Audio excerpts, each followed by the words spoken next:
Deficits that will burden future generations. Let's have a look. Hello everyone, Florian.Heise here, and welcome to another episode of HeiseSays.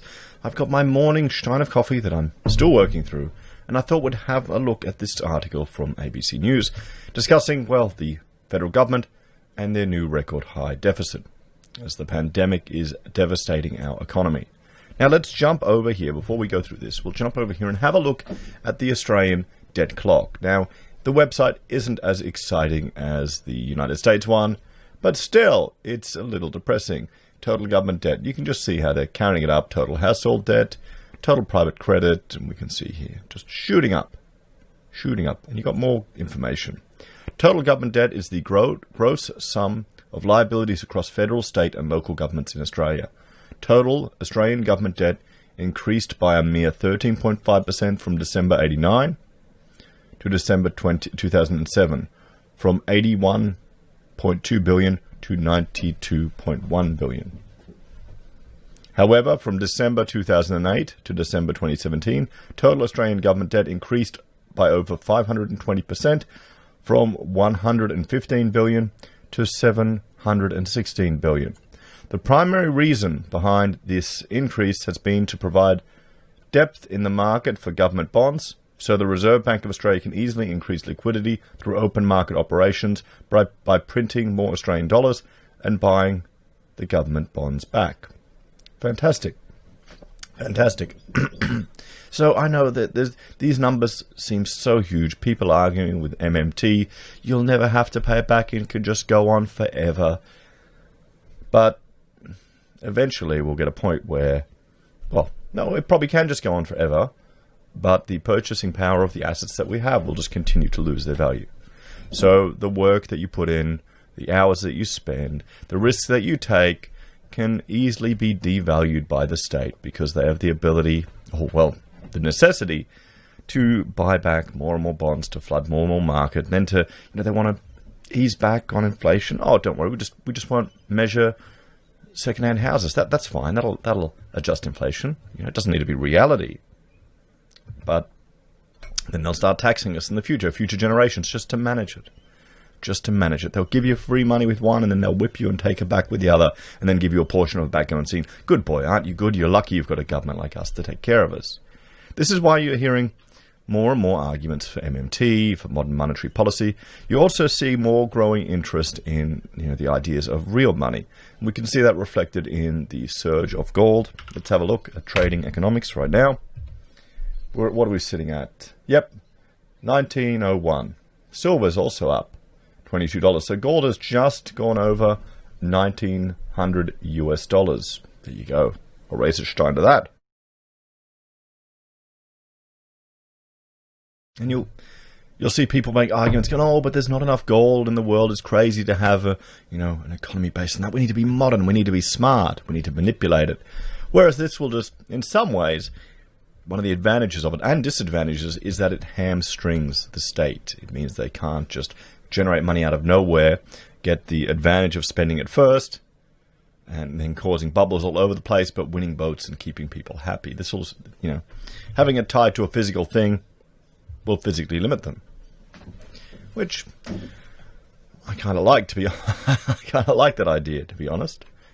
Restricting the state, because right now that you can work, you can save, and they can just, more money will be generated one way or another.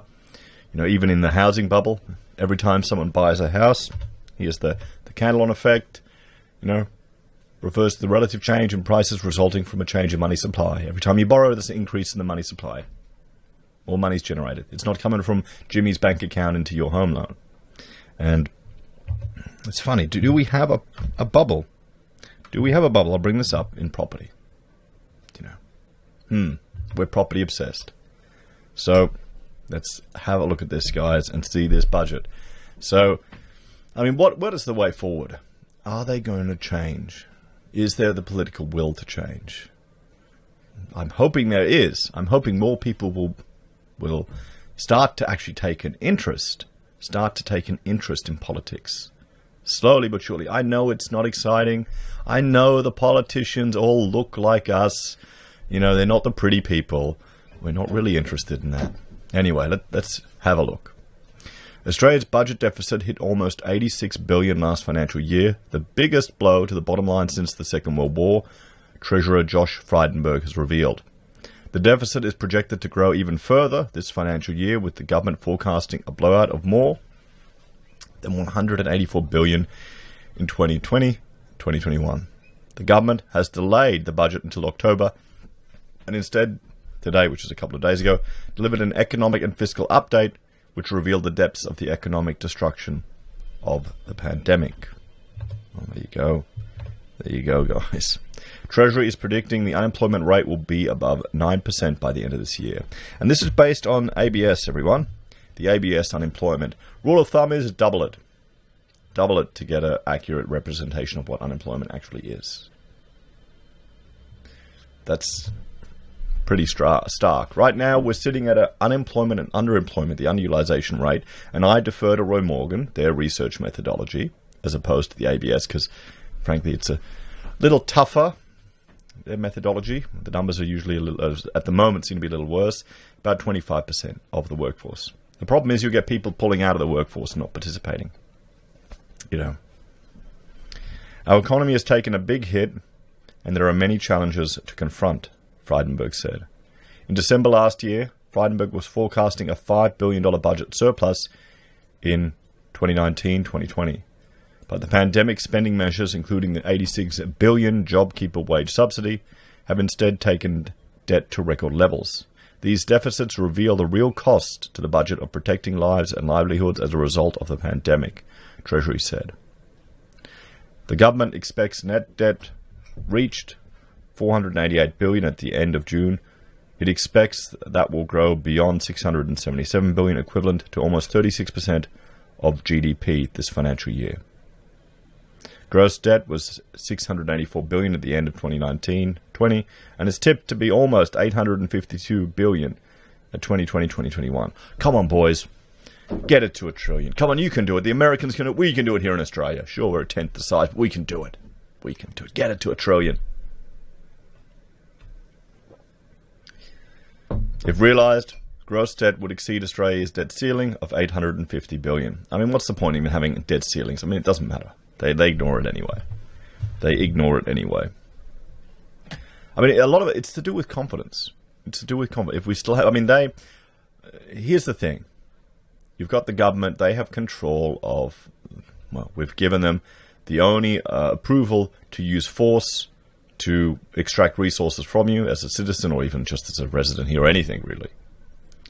So they can use that force to extract these resources, and that's your time. And the time that you get paid for, you get paid in these, government vouchers, these money vouchers that are like get-out-of-jail-free cards. You have to pay that at the end of every financial year or as you go. So they give you some of your get-out-of-jail-free cards back. And you pay those so you don't get arrested, don't go to court, don't go to jail. That's the value in it. That's why we trade it around. I may be being a very cynical bastard here, but that's it. There are other means. People try to do what was it? Barter card thing. Where you get barter points. You ever heard of that?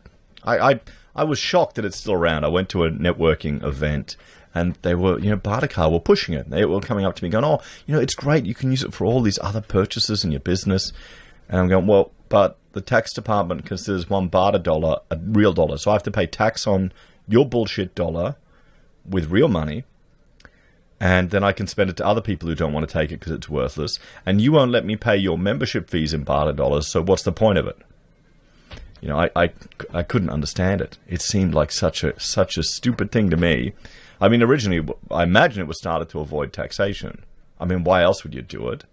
But yeah, so they'll always find a way. They'll always find a way. The Treasurer said the government would revisit the debt ceiling in the budget because Australia was in a very difficult and different time and a new approach was needed. The government faces the prospect of needing decades to pay back the debt incurred during the pandemic. But Frydenberg refused to set a timeline besides a number of years. We're not putting a date on it because we want to grow the economy, he said. What I can tell you is we'll be doing everything to get people back into jobs and ultimately grow the economy. So you've got a generation. you've got a generation that's been struggling to even own a home. Struggling to own a home because property prices are through the roof, everyone. It's I don't care what you say. It's crazy compared to wages. You need now some banks won't even lend to you if you don't have two people servicing the mortgage. So, the idea of even being able to support a family and a household and go on holidays with one income, it's gone. It's gone. Being able to have one partner staying at home and, maybe spending some time with their kids for a few years before they go back to work is now a novel concept.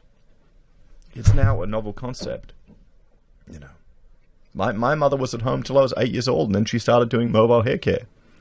My father, his business, a construction and drafting business, he was always running it from home. He had built a wing on the house, and he had an office there and staff working there. The worst thing for me was when my mother did her mobile hair care business. This was in Victoria in the 80s. My father had to cook. And I swear the only way he knew how to cook was, from when he was in the cellar in Berlin, 39. I think he just tried to recreate those meals because he just literally would throw everything in a pot. I think sausage goulash, he called it. And as a child, I remember him screaming at me because I wouldn't eat this slop, disgusting looking stuff. Oh, but it probably actually tasted really good now that I think about it. Maybe I should make some and try and relive that experience on a live stream. But nonetheless, that is... I've lost my place now. I'm thinking about the sausage goulash. You can tell I haven't had breakfast when I'm recording these things, guys. I get up early and record them before I start the day. Anyway, they want to get back to jobs. They want to grow for the future. I completely lost tangent there. I'm just going to keep powering through. Shadow Treasurer Jim Chalmers described the figures in the budget update as very confronting and argued the government had not yet detailed how it would drive Australia's economic recovery. Oh, wait, yeah. You've got a generation that's been shoestrung by getting into housing. You can't live as comfortably as those in the past because you can't, both of you have to work and the kids are going to daycare and everything, And now the children's children are going to be burdened with this one way or another. Either they're going to inflate it away. Just printing so much more money and keep it going out. You're going to lose your purchasing power. Your quality of life's going to take a hit. Think about all the foreign money that comes into Australia that keeps us going, keeps our property market going, keeps, university sector going. So, and now this is going to be another hit. Australians who are looking to the government for a plan to deal with the jobs crisis in this recession, a plan to create new jobs in the recovery, would have been deeply disappointed by the government's failures to present that plan today, he said. What else is the Shadow Treasurer going to do? He's Labor. He's not going to come and say, it's not the government's job to create jobs. The government's job is to get out of the way of enterprise. No, that is ideologically he can't see that. It's impossible for him to understand that. Or there's too much money to be made having control. That's what I'd love to see. Government right now we're stepping back. We're going to let enterprise and initiative, like Australia used to have, come back. A colony on the edge of the world that's tamed barren land. That's one thing we have to respect for the Aboriginals that lived here in Australia, just how they managed to survive in pretty much a desert, guys. Without modern tech, it's pretty good. So, what we got today wasn't a plan. It wasn't even half an update. It wasn't a plan. It was a pamphlet. Okay, good on you, mate. Go. You'll be forgotten. Income tax fell 31.7 billion in 1920. And the government expects a 63.9 billion decline this financial year. Yes, Australia finds itself in a very challenging fiscal position, Finance Minister Matthias Cormann said. But we are in a better, stronger, and more resilient position than almost any other country in the world. Well, that's the thing. We're the best of the worst. So that could be our saving grace. Mr. Frydenberg said around 709,000 jobs were lost due to the pandemic in the June quarter. The official unemployment rate is 7.4%, but that fails to account for people attached to jobs thanks to the government's JobKeeper wage subsidy or people who have left the workforce. The government believes the effective unemployment rate is 11.3%, down from more than 13% in recent weeks. It expects the official and effective unemployment rates to converge in the months ahead. But Mr. Frydenberg concedes further restrictions and outbreaks would likely affect the forecasted 9.25% unemployment rate by the end of the year. He said the government expected unemployment will be at elevated levels into early next year. Without the government's economic support, unemployment would have been 5 percentage points higher. So the government action saved 700,000 jobs. The Australian Council of Social Services Chief Executive Cassandra Golding said the economic figures showed the government should abandon its plan to reduce unemployment benefits in September. The union echoed the statement with ACTU, or the union's President Michelle O'Neill, urging the government to provide further assistance to people looking for work. I mean, it's definitely going to be a challenging times.